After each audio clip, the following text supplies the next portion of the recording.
You search how to buy shares of Lloyd's Banking Group PLC.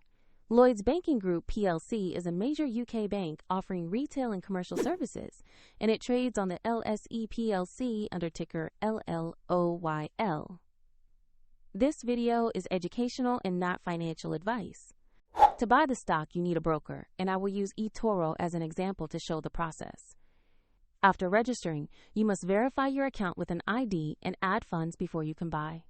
Use the platform search bar and type the ticker LLOY.L to find and select the correct Lloyd's Banking Group PLC listing on the LSE PLC.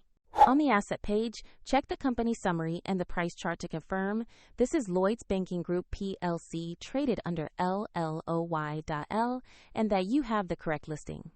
To invest, click Buy. Enter the amount you want to invest, review the order details, and confirm the trade. If the market is closed, your order may be queued for the next session, and if funds are insufficient, the platform will prompt you to add money before final confirmation. Your new position will appear in your portfolio, and a soft link to eToro is available in the video description below if you want to follow the same steps.